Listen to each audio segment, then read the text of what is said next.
I never expected to end up like this.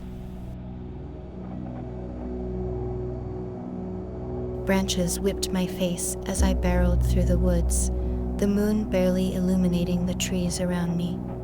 My lungs burned, legs trembled, and sweat slicked my back. The night pulsed with strange sounds, clicking, rustling, whispering. The trees loomed like monstrous sentinels, their branches clawing at me as I stumbled through the underbrush. My foot snagged on a root, and I fell hard, my palms scraping against damp earth. I bit back a cry, struggling to my feet, but the noise was getting closer. A guttural hiss sliced through the air. I ducked behind a moss-covered stump, heart racing so fast, I thought it might explode. I pressed my body flat to the ground, hands shaking as I tried to quiet my breathing. Something was out there. I could hear it moving, soft, deliberate clicks that made my skin crawl. A dragging sound, like claws or limbs too long for their own bodies. I dared a glance around the stump. In the moonlight, just beyond the trees, something shifted. I couldn't make out its form, just shadows moving where they shouldn't. I clenched my teeth to keep from screaming. My breath caught in my throat. The forest around me had gone deathly still. No insects, no birds, just the rhythmic, unnatural click-click of something hunting. My fingers gripped the stump like a lifeline. One wrong move, one snapped twig, and I knew I'd be dead. Or worse. That's when I heard the voice. Low, whispered, my name. It knew my name. Just hours ago, I was on the interstate, driving alone, halfway across the country. My eyes were heavy, the lines on the road blurring. I needed to stop.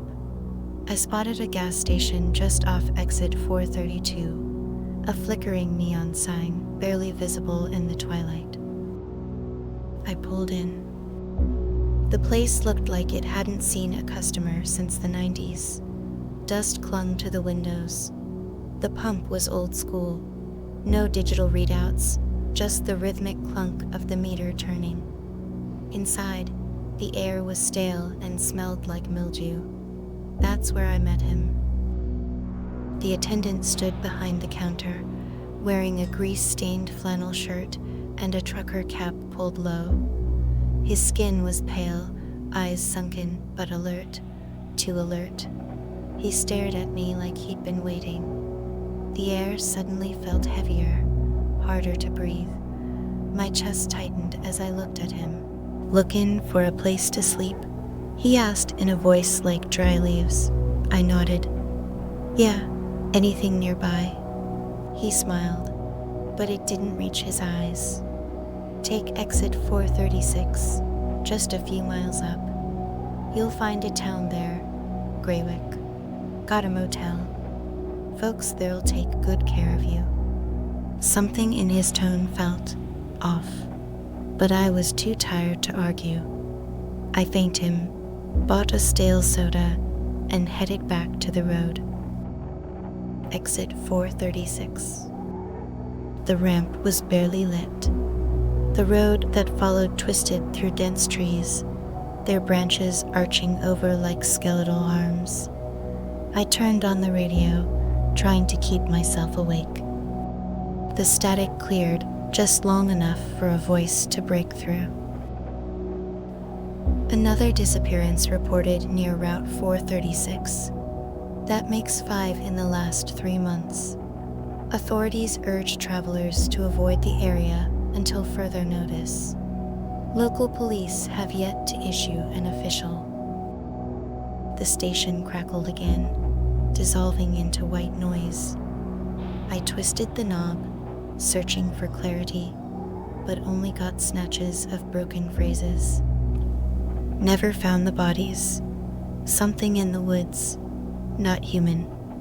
Then silence. A chill crept down my spine. I glanced at the exit sign flashing by, 436. Then, out of nowhere, the town emerged. Graywick. Old, dusty, forgotten. Cobwebs laced every street lamp and awning. The buildings sagged with rot, their paint long since surrendered to time. There wasn't a single neon sign, just hand-painted ones that creaked in the breeze. As I drove deeper into the town, a deep feeling of isolation wrapped around me like a second skin. It felt like I'd crossed some invisible threshold, like I wasn't just lost, but forgotten. The knot in my throat felt larger in that moment, growing with every passing second. I parked and began to walk, looking for the motel. That's when I noticed them. The townsfolk. They stared. Men in suspenders with gray, wiry hair, women in faded dresses, children with pale, glassy eyes.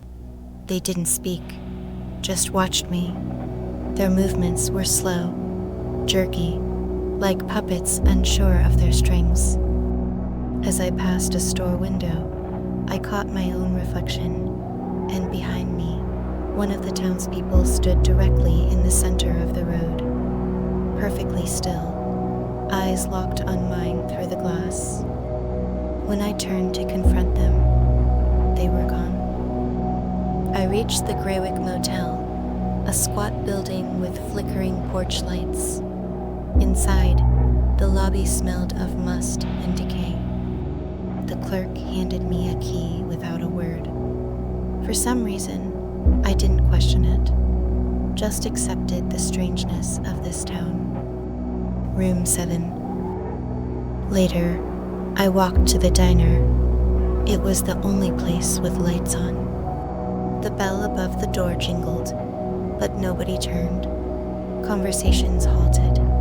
Every face turned toward me. Blank stares. No smiles.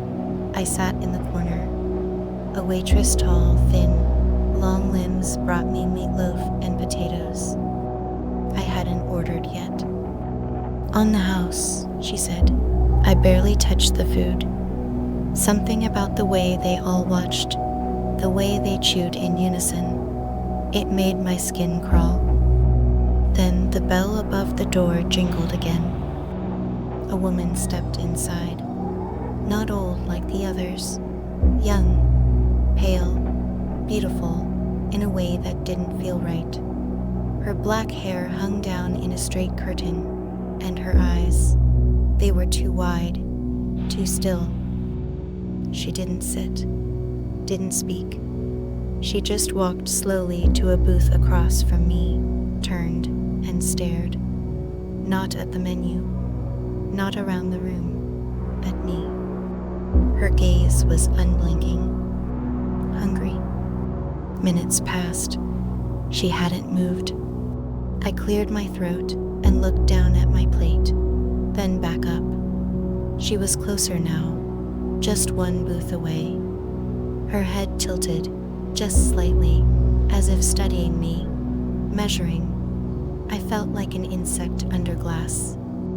Then she smiled. Her teeth were needle thin. I stood and left. Back in my room, I locked the door and turned on the old television. Static, then the local news. Reports continue of travelers gone missing along rural highways, last seen near exit 436. My blood turned to ice. My hand trembled as I turned the volume down. The screen flickered, then it cut out completely. A scratching noise at the window. I jolted, peering through the curtain. Nothing, but the scratching persisted. Then a voice, whispering, indistinct, calling. I backed away and bolted the window shut. The wallpaper seemed to ripple. The air grew dense, heavy with something sickly sweet. My skin itched, crawled. Every surface of the room seemed to pulse faintly, like the building itself was breathing. Then, movement from the closet. I approached, heart pounding, and threw it open. Nothing, except strands of silk, thick, fresh. I slammed the door shut and backed away, trembling. I turned to the bathroom mirror and stared at myself, pale, dripping sweat. Then another voice, whispering, indistinct, calling. I grabbed the flashlight from my bag and eased open the back door. A narrow path led into the woods, just behind the motel. The trees groaned. Something compelled me forward. Something beyond my control. Cobwebs. First, small ones brushing my arms. Then thicker, stickier, rope-like strands that clung to my clothes. I tried to push through, but they got worse. Some were waist-high, others as wide as a doorframe, and then I saw them. Bodies. Dozens, maybe more, suspended from trees, wrapped tight in cocoon-like silk. Their faces were still visible beneath the transparent sheen, eyes wide in eternal horror. Some were fresh. Others had decomposed, their mouths locked in soundless screams. My legs buckled. I turned to run, but more webs closed in behind me. I hacked at them, desperate, until I stumbled into a clearing. There, rising like a grotesque cathedral, was a tree, if you could call it that. Twisted limbs stretched toward the sky, coated in thick webbing. At its base, a pit, dark, deep, crawling. Something emerged. A towering figure, half human, half arachnid. 8 eyes, elongated limbs. A human face stretched unnaturally over its grotesque form. It clicked its mandibles, and from the trees, more dropped down, crawling, hissing. They were the townsfolk, all of them. Mutated, twisted, hungry. I ran. Webbing snapped at my heels. Claws slashed at the air behind me. One of them screeched, a piercing, otherworldly cry that echoed through the trees. I burst from the forest and reached my car, fumbling with the keys, shaking. The engine roared to life. Tires screamed. In the rearview mirror, they chased me. Dozens of them, skittering, leaping from tree to tree, keeping pace. Then, a thud. Something landed on the hood. Her. The girl from the diner. But now, monstrous, eyes black as pitch, fangs glistening, her limbs cracked, jointed wrong, twitching. She slammed her face against the windshield, mandibles gnashing. I swerved. She clung on. I hit the brakes. She flew forward. I slammed my foot down on the gas, pressing the pedal to the floor as fast as I could, and ran her over. She rose again, this time with more determination, her grotesque face wearing a permanent twisted smile. I drove, fast, faster than I thought possible. Behind me, they chased, through trees, over rooftops, skittering. Finally, the highway. The clicking faded, the trees thinned, but the bite on my arm throbbed. My eyes were changing. In the mirror, something smiled back. My vision blurred for a moment, then sharpened in unnatural ways. I could see too much. Every detail, every shadow. I blinked, and 8 pupils flickered within each eye, twitching independently. A scream built in my throat, but never left. The puncture on my arm pulsed, dark veins crawling further across my skin. My fingers ached, joints cracked. Something writhed beneath the surface. And yet, I was still me. I pulled over and turned off the engine, sitting in the dark. "I can fight this," I whispered. "I have to." But somewhere deep in the woods behind me, the clicking had started again, and in my bones I knew. The regret began to build inside me like a massive weight pressing down on my chest. Soon, I would feel the urge to hunt, to trap, to feed. I turned the key in the ignition again. The engine sputtered, then roared to life once more. I should have driven straight to a hospital. I should have called for help. Instead, I took the next exit. Not by choice, by instinct.